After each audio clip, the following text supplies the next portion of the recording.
guys! Muli ito si Ate Yoli ay nagbabalik po sa inyo. Magandang umaga at magandang tanghali at magandang gabi. Saan man po kayong dako ng mundo. Mapa Pilipinas man po kayo or mapa ibang bansa. Nawa po ay nasa mabuting kalagayan po kayong lahat. At walang anumang karamdaman sa ating mga katawan. Lalong-lalo na guys, ang ating mga kapwa OFW. Mag-ingat po tayo kahit saan man bansa tayo nagtatrabaho dahil may mga mahal po tayo sa buhay na naghihintay po sa atin sa Pilipinas, diba? At ganoon din po, syempre, ang ating mga mami, mga daddy, ati, kuya, tita, tito, and lolo't lola, mag-ingat po kayo sa Pilipinas po. Lalong-lalo na, halos nagkakasunod-sunod po ang mga lindol dyan sa part ng Davao at dyan sa Surigao, no? Medyo nagkasunod-sunod po sa Surigao at Davao ang mga lindol. Mag-ingat po tayo dyan, no? Dahil sobra po, grabe na, may mga nagputukan pa, mga sumabog, kaya mag-ingat-ingat po tayo, mag-ingat po kayo palagi. At syempre po, bago po tayo guys pupunta sa ating reaction video, nais ko po muna, supportahan po muna natin ang Team Kalingap sa pangunguna po ni Kuya Bal Santos Matubang, Ate Edna's Vlog, and Kalingap Rob. At syempre po si Ruel of Malalag and Rochelle Morales Vlog. Guys, wag po natin sila skip ng ad sa kanilang mga video upload dahil malaki pong ating naitutulong po sa kanilang mga video upload sa hindi po natin pag-skip ng ads. At syempre po makisuyo na rin si Ate Yoli's Vlog. Sa mga hindi pa po nakapag-subscribe kay Ate Yoli's Vlog, please do subscribe my channel Ate Yoli's Vlog at pa-click na rin po guys ang inyong notification bell na sa bawat video upload po natin ay ma-notify po kayo. So dito po, puntahan po natin ang ating video clips na nakuha po natin kay Ruel o Malalag kung saan ay muli, no, naghatid ng kanyang pagtulong kay Nanay Emma dahil nga sa kalagayan nila ngayon, no, na pagkawala ni Tatay Romulos. Let's go guys, samahan niyo ako. Sa sunod na linggo pa. No? Ako masabi, after 14 days. 14 days, isang buwan ba yung 14 days? Habang buksa ka. Ikaw, kung masusunod ako. Opo, kung kailan po nanay, no? Kasi kami, bumabase lang naman po kami kung ano pong desisyon po. Basta andyan na po yung bahay, no? Ang lalagay lang po natin dyan yung mga paninda na lang po. Opo, magsabi ka na lang po kay Ate Luz, nanay, no?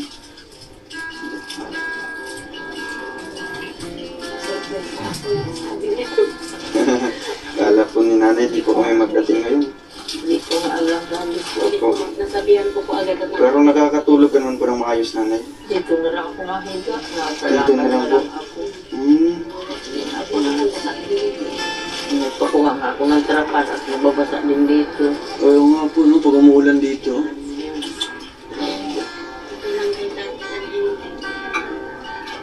So yung mga apo mo dito, lahat sila dito?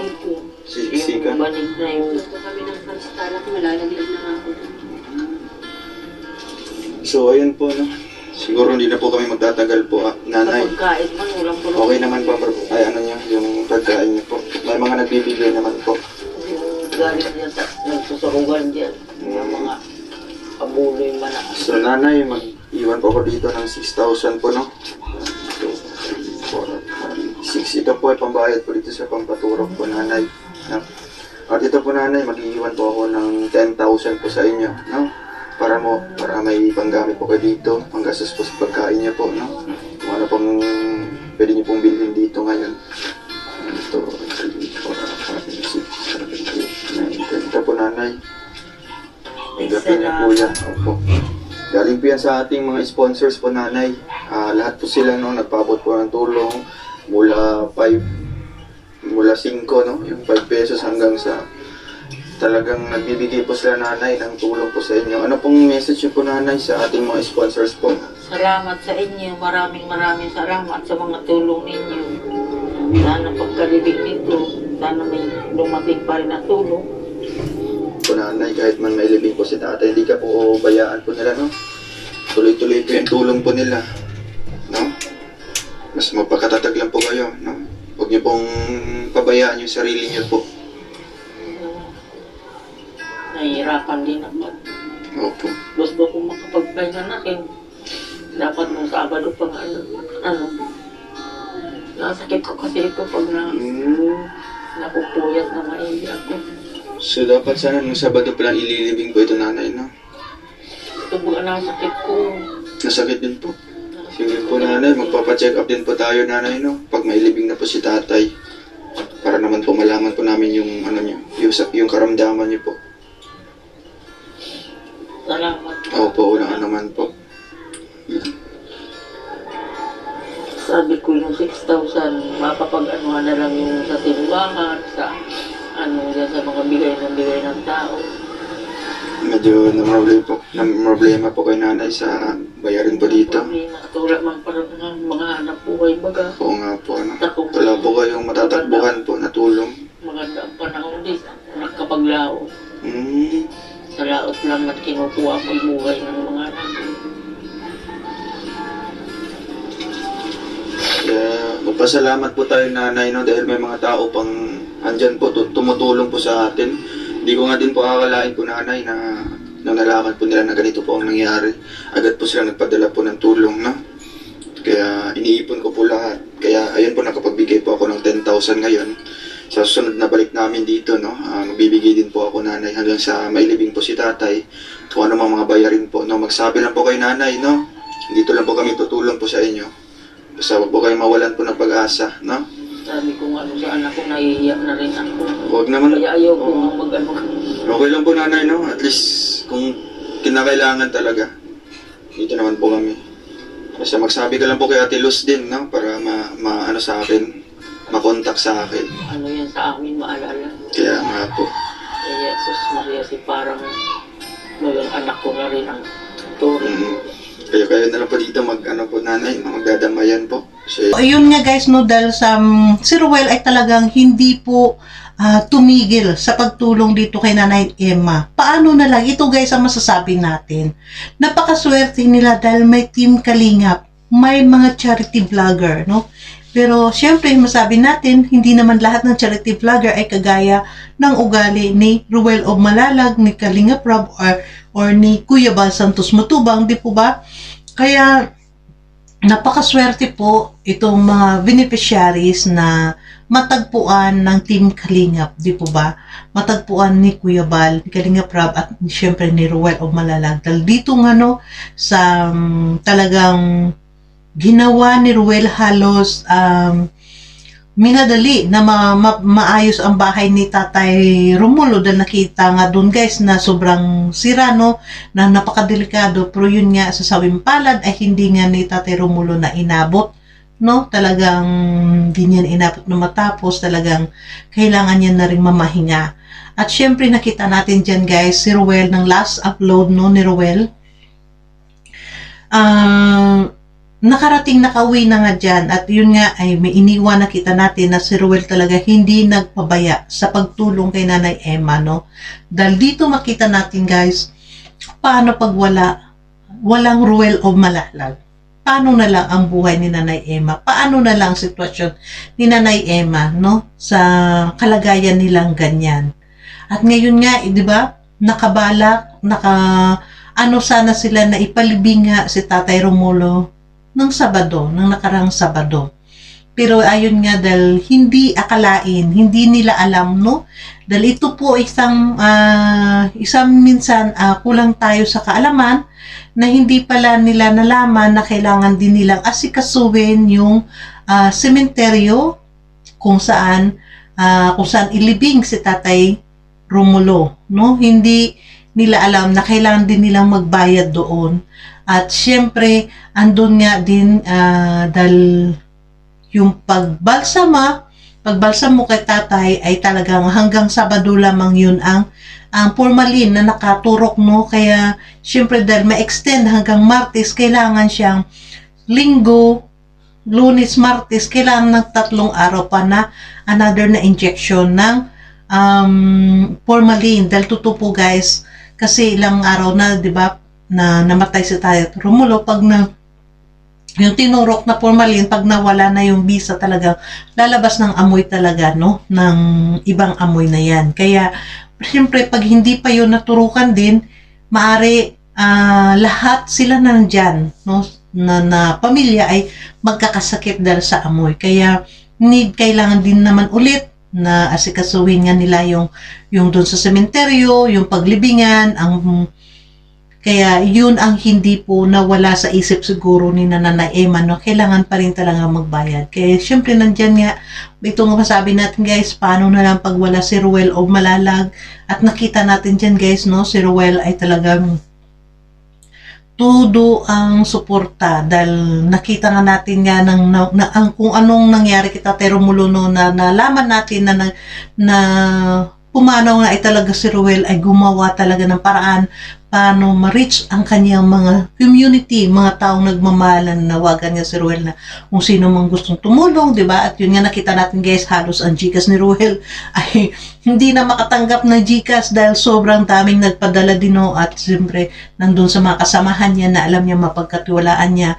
ay doon na iba nagpadala ng GCash para tumulong. At yan nga, siyempre sa inyong tulong, sa tulong natin kahit na papiso-piso lang, yun nga sinasabi natin guys, papiso-piso lang pero malaki po ang ating itutulong pag tayo ay naipon-ipon ang piso-piso natin, maipon-ipon ay malaking bagay po yun sa kagaya ni Nanay Emma, di ba? Dahil kung wala, nagtulong-tulungan at kung wala ang Ruel of Malalag na gumawa ng paraanan kung paano mahatiran sila ng ayuda, mahatiran sila ng tulong, di po ba?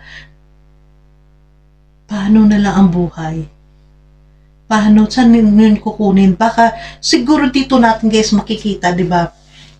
May ibang tao na pag ganyan may nangyaring mga sakuna sa kanilang mga buhay, lalo na sa kahirapan, tapos may mangyaring ganyan na walang tumutulong na charity vlogger, minsan din natin nakikita natin na minsan ng iba ay nagkakaroon ng depression, di po ba? Dahil syempre po sa kalungkutan na iniwan ng pamilya, sa hindi mo pa alam kung saan ka kukuha ng panggastos mo, pambayad mo, dahil alam naman natin sa bawat galaw natin may bayad, di po ba? Kaya yun po ang nagiging resulta ng iba minsan ay hindi po na kaya na nagkakaroon mga depression, di po ba?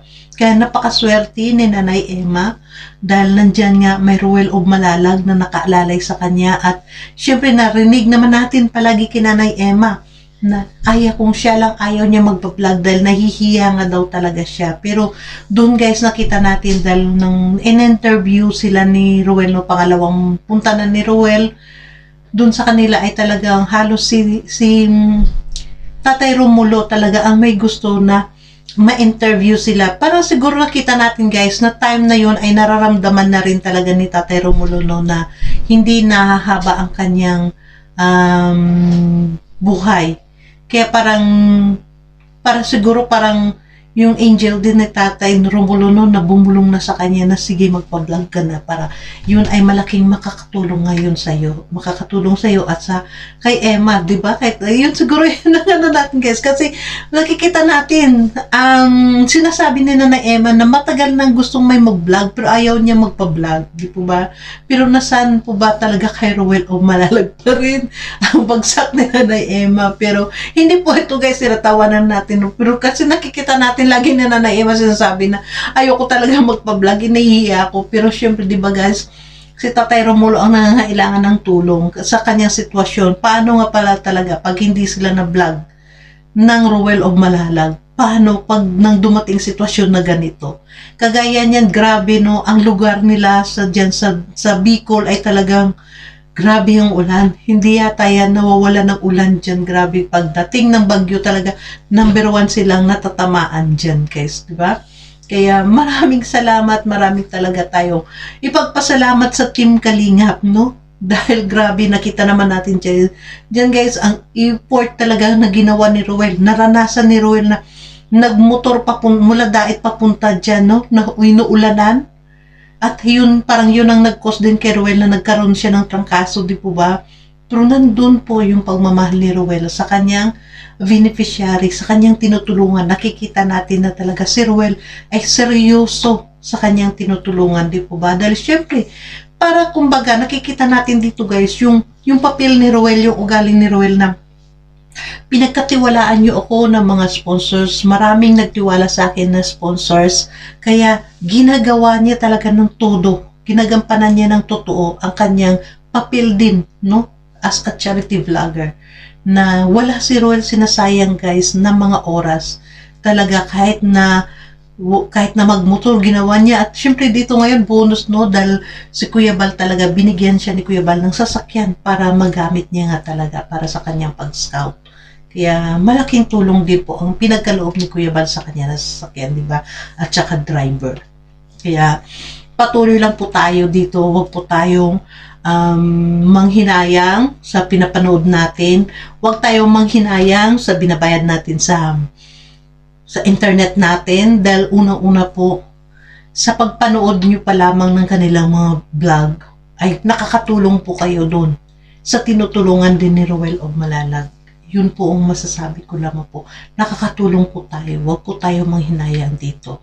Kaya kasi isipin na lang natin paano po dumating sa buhay natin na tayo sa kalagayan ng ganyan ng kanilang pinablog. Di po ba? Kaya naisip ko kasi guys na kunting halaga ng ating pagpapanood, kunting bagay lamang to pagpapanood natin, no, nanonood lang tayo, pero malaking naitaambag natin sa kanila mga pagcha-charity, di po ba? Kaya yun nga sabi na give and take lang tayo dito. Maganda kasi yung ng Team Kalingap na puro sila pagbibigay, pagmamahal, di po ba? Kaya patuloy lang po tayo, wag po natin entertain ang mga bad comments, no? Patuloy lang po tayo, embrace natin palagi ang kanilang mga ginawang kabutihan, di ba? At syempre, wag po natin kalimutan palagi na mag-like and share sa kanilang mga video upload, guys. Diba? So, thank you so much. Medyo napakaba si Ate Yoli sa daldal. Na-miss ko guys dahil ilang araw di ako nakapag-upload dahil gawa sana nawalan ako ng boses, no? Pero ngayon bumalik yung boses ko. Kaya pasensya na kayo kung napahaba na naman itong aking daldal sa inyo, no? Pero sana, I wish na patuloy lang po tayo. Wala po tayong i-embrace ng mga negative dito. Patuloy natin suportahan ang Maglangga, no? Dahil syempre nandun malapit na ang mga break. Malapit na rin, marami na rin magpakilig, di ba? Magkilig moment na naman kayo dyan. At syempre alam ko maraming kinikilig kahapon dun sa kanilang live, no? Na grabe. Pero syempre guys, para sa akin kasi hindi tayo palagi sa tawag nito, sa kilig moment lamang mag-reaction, kundi i-prioritize po natin ang charity vlog ni Roel of Malalag, di po ba? So, thank you so much and God bless everyone. See you on my next upload, guys. Bye!